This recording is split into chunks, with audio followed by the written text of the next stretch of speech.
السلام علیکم ورحمۃ اللہ وبرکاتہ نحمده ونصلی ونسلم علی رسولہ الکریم اما بعد فاعوذ باللہ من الشیطان الرجیم بسم اللہ الرحمن الرحیم اہدنا الصراط المستقیم صراط الذین انعمت علیہم غیر المغضوب علیہم ولا الضالین آمین۔ صدق اللہ العظیم۔ الصلاة والسلام علیکہ یا رسول اللہ، الصلاة والسلام علیکہ یا حبیب اللہ، الصلاة والسلام علیکہ یا نبی اللہ وعلی آلک وصحابک یا نور اللہ صلی اللہ تعالی علیہ وسلم۔ ناظرین کرام، ماہ ربیع الثانی ہمارے درمیان سے گزر رہا ہے، اس کی مبارک ساعتیں ہمیں فیضیاب کر رہی ہیں۔ اللہ کریم ہم سب کو حضور سیدنا غوث اعظم شیخ عبدالقادر جیلانی رضی اللہ تعالیٰ عنہ کے فیوض و برکات سے مالا مال فرمائے۔ ناظرین کرام، ہمارے لیے قرب الہی کے حصول کی خاطر بے پناہ ضروری ہے کہ ہم زہد و تقوی اختیار کریں، یعنی ان باتوں کو اختیار کریں کہ جس کے ذریعے سے ہم اللہ تبارک و تعالیٰ کے قریب ہو سکیں، یعنی ایسے اعمال، ایسے کام کہ جن کے ذریعے ہم پرہیزگار بھی ہوں، اس لیے کہ کامیاب جو لوگ ہیں وہ پرہیزگار ہی ہیں، جو متقین ہیں، جو تقوی شعار ہیں، وہ حقیقت میں کامیاب لوگ ہیں۔ یوں تو کلمہ طیبہ کی برکت سے ہر مومن آخرت کے دن نجات یافتہ ہوگا، کیونکہ اللہ کے رسول صلی اللہ علیہ وسلم نے فرمایا من قال لا الہ الا اللہ فدخل الجنہ، کہ جس نے اللہ کی وحدانیت کی گواہی دے دی، رسول اعظم صلی اللہ علیہ وسلم کی رسالت کو حق مانا، تو اس کے لیے نجات تو یقینی ہے کہ وہ جنت میں داخل ہوگا، لیکن درجات کے لیے متقی بننا بے پناہ ضروری ہے۔ حصول درجات کے لیے متقی بننا بے پناہ ضروری ہے، اس لیے کہ جب تک اللہ تبارک و تعالیٰ کا قرب ہمیں حاصل نہ ہو، ہم کامیاب نہیں کہلا سکتے۔ تو حضور سیدنا غوث اعظم رضی اللہ تعالیٰ عنہ کی تعلیمات میں جہاں بے شمار باتیں ہیں، وہاں پر حضور سیدنا غوث اعظم رضی اللہ تعالیٰ عنہ نے ہمیں زہد و تقوی کی طرف بھی رہنمائی فرمائی کہ تم زاہد کیسے بن سکتے ہو، متقی کیسے بن سکتے ہو، کس طریقے سے اللہ کا قرب حاصل کر سکتے ہو، کس طریقے سے تم کیا کام کرو، کن راہوں پر چلو، کن باتوں پر چلو تو تم اللہ تبارک و تعالیٰ کی بارگاہ میں پرہیزگار لکھے جاؤ گے۔ تو اس کے لیے ہمیں اپنے اٹکلیں یا اپنی سوچ یا اپنے دماغ کو دوڑانے کے بجائے بہتر ہے کہ حضور سیدنا غوث اعظم رضی اللہ تعالیٰ عنہ نے ہمیں جس طرف رہنمائی فرمائی، ہم حضور سیدنا غوث اعظم رضی اللہ تعالیٰ عنہ کی تعلیمات پر عمل کرتے ہوئے زاہد اور متقی بن سکتے ہیں۔ تو وہ کیا باتیں ہیں کہ جن کے ذریعے سے ہم زاہد بھی بن سکتے ہیں، پرہیزگار بھی بن سکتے ہیں، عبادت گزار بھی بن سکتے ہیں، تقوی شعار بھی بن سکتے ہیں؟ یہ کون سی باتیں ہیں؟ تو سماعت فرمائیں۔ حضور سیدنا غوث اعظم رضی اللہ تعالیٰ عنہ فرماتے ہیں انسان کو چاہیے کہ تمام ان کاموں اور ان باتوں سے احتراز کرے، یعنی بچے، جن سے شریعت مصطفی صلی اللہ علیہ وسلم نے منع فرمایا ہے، یعنی شریعت مصطفیٰ میں جن جن باتوں سے منع فرمایا گیا ان تمام باتوں سے اپنے آپ کو روک لینا، یہ اصل تقوی ہے۔ ارشاد فرماتے ہیں کہ زاہد اور کامل تقوی کے لیے 10 شرطیں ہیں، کامل متقی بننے کے لیے 10 شرائط ہیں کہ جس نے ان 10 شرائط پر عمل کیا تو وہ کامل متقی ہوگا۔ اب وہ 10 شرائط کیا ہیں؟ تو سماعت فرمائیں۔ سب سے پہلی بات ہے زبان کو قابو میں رکھنا،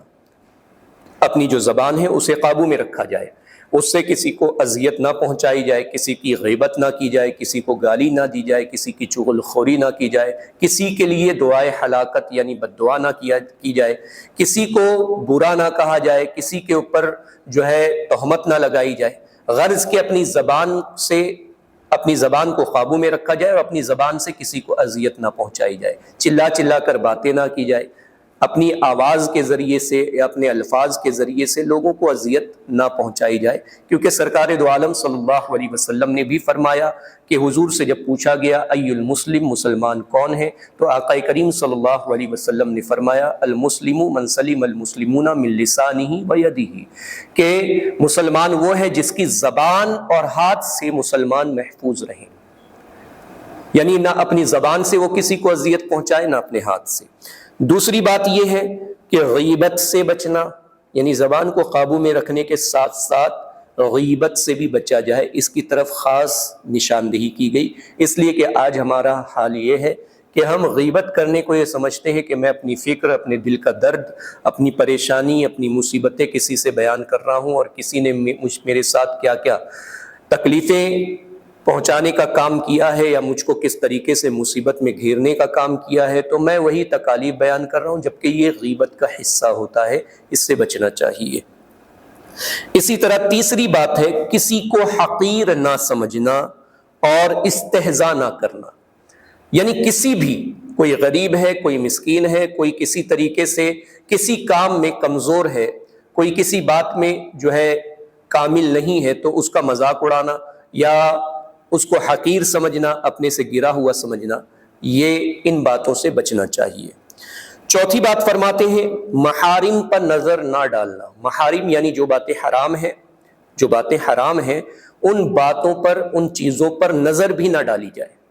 جن چیزوں کو شریعت نے ہمارے لیے حرام قرار دے دیا گیا، اس کی طرف جانا تو درکنار، ان پر نظر بھی نہ ڈالی جائے۔ پانچویں بات فرماتے ہیں راستی اور راست بازی اختیار کرنا، یعنی سچ بولنا اور سچا بن کر رہنا،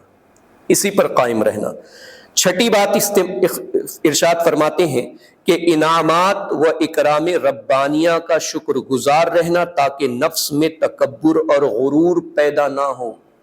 یعنی اللہ تعالیٰ نے جو انعام و اکرام ہم پر فرمایا، مال و دولت کے ذریعے سے، اولاد کے ذریعے سے، رتبوں کے ذریعے سے، عہدوں کے ذریعے سے، جس ذریعے سے بھی اللہ تعالیٰ نے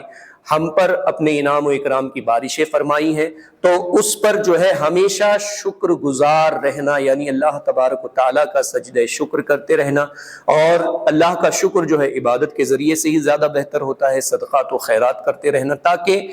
بندہ جو ہے مغرور نہ ہو، گھمنڈی نہ بن سکے۔ ساتویں بات فرماتے ہیں کہ نفسانی خواہشات پر قابو رکھنا اور راہ خدا میں مال صرف کرنا، یعنی نفسانی خواہشات جو ہوتی ہے وہ مال کے ذریعے سے زیادہ آتی ہے، مال کے ذریعے سے زیادہ آتی ہے، کہ انسان جب مالدار ہوتا ہے، دولت مند ہوتا ہے، تو چاہتا ہے کہ میں اپنی یہ ضرورت پوری کر لوں، فلاں ضرورت پوری کر لوں، میں اپنی یہ جو ہے شوق پورے کر لوں، میں اپنی جو میری چاہت تھی میں اسے پورا کر لوں۔ یہ ساری چیزوں میں جب مال آتا ہے تو اس میں لگ جاتا ہے، تو فرمایا گیا ان چیزوں سے بچتے ہوئے اپنے مال کو راہ خدا میں خرچ کیا جائے۔ یہ سب سے بہتر طریقہ ہے اللہ کا قرب حاصل کرنے کا، کہ اللہ نے تمہیں مال و دولت سے نوازا، تمہیں انعام و اکرام سے نوازا، تو تم اس کے ذریعے سے اپنی ضروریات یا اپنی خواہشات کو پورا کرنے میں نہ لگو، بلکہ یہ سمجھو کہ اگر میں غریب ہوتا تو میں کتنی چیزوں پر قناعت کرتا، کتنے پر میں جو ہے اکتفا کرتا، اور کتنی باتوں پر میں عمل کرتے ہوئے چلتا، کتنی چیزوں کو استعمال کرتا۔ تو بس اسی اعتبار سے دیکھو اور اپنے مال کو راہ خدا میں خرچ کرتے رہو۔ آٹھویں بات ارشاد فرماتے ہیں صرف اپنی ذات کے لیے ہی بھلائی اور بہتری کا خواہش مند نہ ہونا، یعنی ایسا نہیں ہے کہ ساری بھلائیاں مجھے پہنچ جائے، ساری بہتری مجھے پہنچ جائے، بلکہ اپنے علاوہ جو اپنے اطراف میں ہمارے بھائی ہیں، ہماری بہنیں ہیں، ہمارے رشتہ دار ہیں، دوست ہیں، احباب ہیں، پڑوسی ہیں، اور ہمارے ساتھ اٹھنے بیٹھنے والے لوگ ہیں، تو ہمیشہ یہ کوشش کریں کہ ہماری بھلائی یا ہم سے جو بھی بہتری ہو سکے وہ سب کو پہنچے، اس کا حصہ سبھی کو مل سکے، اور اگر کچھ نہیں ہو سکتا تو ہر ایک کو اپنی دعا میں شامل کر لیا جائے، ہر ایک کے لیے جہاں اپنے لیے اللہ سے بہتری مانگی جائے، اپنے لیے بھلائیاں مانگی جائے، وہیں امت رسول کے لیے بھی بھلائیاں طلب کی جائے۔ نویں بات ارشاد فرماتے ہیں فرض نمازیں با جماعت ادا کرنا، فرض نمازیں با جماعت ادا کرنا۔ 10ویں بات سنت نبوی اور اجماع امت پر قائم رہنا، یعنی نبی کریم صلی اللہ علیہ وسلم کی سنت، اور یہاں پر اجماع امت سے سب سے پہلے مراد صحابہ کرام ہیں، پھر ائمہ مجتہدین ہیں، اور امت کے علماء اور صلحاء ہیں۔ تو صحابہ کرام اور ائمہ مجتہدین جس بات پر جمع ہوئے، جس بات پر عمل کرتے ہیں، انہی باتوں پر ہمیں عمل کیا جائے اور سنت رسول پر عمل کیا جائے۔ جس نے ان 10 باتوں کو پورا کیا، امید ہے کہ اللہ تبارک و تعالیٰ اسے اپنے قرب خاص سے نوازے۔ اللہ تعالیٰ ہم سب کو عمل کی توفیق عطا فرمائے۔ وآخر دعوانا ان الحمد للہ رب العالمین۔